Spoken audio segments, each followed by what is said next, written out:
Welcome to the One Star Weak Foot Show, your one-stop shop for player reviews, starring your host, One Star Weak Foot, and our review specialist, One Star Weak Foot. Good evening, ladies and gentlemen, and welcome to the One Star Weak Foot Show, your one-stop shop for player reviews. I'm going to be your host today, One Star Weak Foot, and it makes me feel great to see you back on the channel. Thank you very much for tuning in. And first and foremost, we have to give a big shout out to Raul. He's done the thumbnail and he's also let us jump onto this account. So big ups to Raul. Thank you very much for letting us jump into your account to try out 2 red shite players. I'm just kidding. But we're going to be trying out 2 Liverpool players today. And the first one is going to be 93 rated Bobby Schmurder Firmino. He's 5'11". He has high work rates. He's right-footed. And of course, he has the 5-star combination. As you guys know, he's an SBC. You guys got to unlock. The combined stats here are not that great, but he does look like a really fun card. Before we go any further, if you're enjoying the content, if you want to see more content like this, do me a favor, hit the like button down below. And if you're new to the channel, please consider subscribing to the channel. I appreciate all you guys at home for watching this video. So, we look at this card. He looks very nice. All right, he has the pace. Big upgrade on the pace, by the way. His shooting and passing stats look very nice. Make him a very versatile player. I mean, you could play him at cam. You could play him as striker. And speaking of versatility, his defending and physical meter, you could even play him as a CM, maybe an attacking CDM. We're about to see how those things play out in game. His dribbling stats are very nice as well. Overall, he looks like a very nice card. Ideally, I think you would play him at the CM or the cam positions, but of course, you could play him as a striker. The next card we're going to be talking about today is going to be 92 rated Fabinho. This is a card that's been pretty good on FIFA the last couple years. This year, he hasn't really gotten that many special cards, to my surprise. I mean, I guess it's not that surprising. He's a CDM, and the way that EA does their upgrades, I mean, you only get upgrades if you score goals. That's not really Fabinho's MO. So, let's look at the card. He's 6'2". He has medium-high work rates. He's right-footed with a 3-star combination. As you guys see here, he has those Vieira-like stats, the Vieira-like body type, and if Liverpool win against Man City this weekend, he's gonna have prime moments Vieira type stats. I played 6 games with him in Rivals. I got 0 goals and 1 assist. We look at this card. I mean, he looks like the prototypical CDM that you would have to stay back while attacking. He has the pace. His shooting stats are even very nice. So if you need a CDM that can defend, that can keep your opposition honest, this guy's gonna probably be your guy. His passing and dribbling stats are massive. I mean, I never thought I'd see the day I would see Fabinho with 92 passing, 90 dribbling. But there is an elephant in the room here. It's gonna be the 77s in agility and balance, and therefore we have thrown the engine cam style on him to hopefully help that out a little bit. His defending and physical though look absolutely insane. I mean, this guy looks like Vieira's dad, if I'm being honest. So, without further ado, I'm gonna take you over to our review specialist in the studios, One Star Weak Foot. Take it away. Thanks, One Star. So, we're gonna be starting this double review off by talking about the man, Bobby Firmino. He is selling, or his SBC is costing, 400,000 coins to complete. Is he worth it? I would have to say I'm up on the air about this one. I do think he would sell for 400,000 coins if he was on the market. And I do think he's a very good card, but I don't think he's great.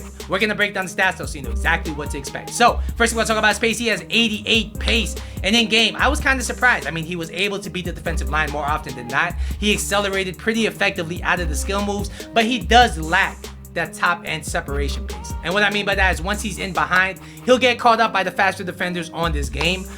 He's not somebody I would really qualify as being rapid, but he is pretty quick. Overall, I gotta give his pace an 8.5 out of 10.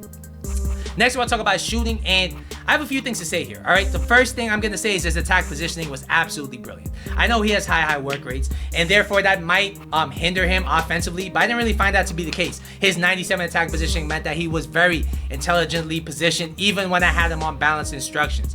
What I will say about his finishing, though, is that it didn't quite feel like 95. I'm not sure what it was. Maybe it's the fact that his shot power is only 90, and I will say only 90 because everybody's stats are so buffed out on this game. Maybe it's the fact that people have the finesse and outside the foot shot trade and he doesn't. I'm not sure what it was. He does have a very reliable finish. If you get it from a good angle, it most likely will hit the back of the net. But there were certain angles and there were certain games where I was shooting from near post angles that somebody like Ronaldo would score, somebody like a Neymar would score, and just he was letting me down from time to time. His long shots are pretty decent as well at 85. I will say though his shooting is decent, and I gotta give it an 8.5 out of 10. Next, we'll talk about his passing, and this is one aspect that I thought he really shined, and it's no surprise. He has 96 vision, 96 short passing, 90 curve. So in and around the box, in tight areas, when it comes to the tiki and the taka, he got it in spades. His long passing is 85, which means that he's no slacker in this regard as well. He's able to pass over long distances of space. He's able to be a deep line playmaker if that's what you want to employ him to do. Overall, this guy's passing is a 9.5 out of 10. I do think it's one of his standout features. Next, we'll talk about his dribbling. And there's a couple good stats here. There's a couple questionable stats here. The questionable ones are the agility and balance. They are 87 and 88 respectively. He's 5'11". So I did throw an engine cam style on him, and that did help to some degree. I do think he felt very decent on the ball. He does have the 5-star skill moves. His L1 and strafe dribbling is very, very tight. Very, very nice in tight areas. And what I will say is that when the game is delayed, his turning ability is just a split second too slow from time to time. He's not going to have that snappiness that a lot of these team of the season cards do have. And I do think it comes down to his lack of agility, lack of balance, and the fact that he is, of course, 5'11". If he can get past that, if you're playing him at CM, or maybe you're playing him as a lone striker, I think on the ball he's going to be very good for you. Overall, this guy's dribbling is an 8.5 out of 10. Next, we'll talk about his defending and physical presence, and I think this is another strength of his. He has 81 strength, 80 aggression, and in game, he feels very sturdy, very strong. Not somebody who's gonna bully somebody else off the ball, so to say, but he is very capable of shielding. His stamina 97 means that man lasts all game. His jumping and heading accuracy are an added bonus. How does his stand tackle feel? I think it felt very decent, all right? I wouldn't play him as a CDM. I don't think he's good enough quite for that, but as a CM, I think he's gonna be more than enough, and more than enough as somebody who presses from the front. Overall, this guy's defending and physical is an 8 out of 10. Alright guys, so what's my final verdict on this card? I think he's a very good card. I think ideally you would play him as a CM in a 3-man midfield, maybe as an attacking CDM, maybe as a cam, but I think CM is probably his best role. It really allows you to get the best out of all his attributes. He did let me down as far as his finishing goes, and that's because I expected the world out of him. I expected him to be clinical, to have that top end finish. It just felt slightly short. That being said, his shooting is very good. His passing is amazing. His pace, dribbling, and physical are all solid, and I do think he would be best in the midfield. Overall, I gotta give him an 8.75 out of 10. He's a very solid card. Next, we're gonna talk about Summer Heat Fabinho. He's selling for 130,000 coins to complete the SBC. Is he worth it? Honestly, I'm not a fan of this card at all. The way he felt in game, but for 130,000 coins, I can't argue with it. I think that's a great value. We're gonna break down the stats though. So first, we're gonna talk about his pace. He has 86 pace.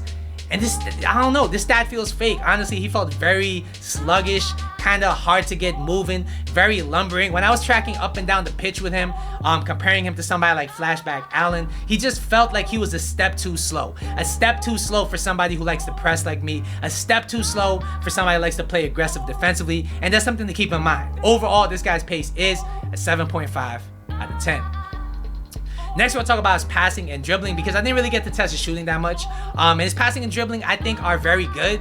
Actually surprisingly good, in my opinion. First, we're gonna talk about his passing. His passing, when you look at the stats, are amazing. They're pretty much almost maxed out, especially when you throw an engine cam style on him. And in game, this guy really qualifies as a deep line playmaker. And it does help the fact that he does feel kind of clunky. Because let's get it out the way. He's never gonna feel smooth on the ball. And being that he can't pass one-touch pass very effectively, he can pass out of pressure very comfortably, and he can make long over-the-top through ball passes over the defense. I think it's a really good thing to have. Overall, this guy's passing is a 9.5 out of 10. He really surprised me with his passing prowess.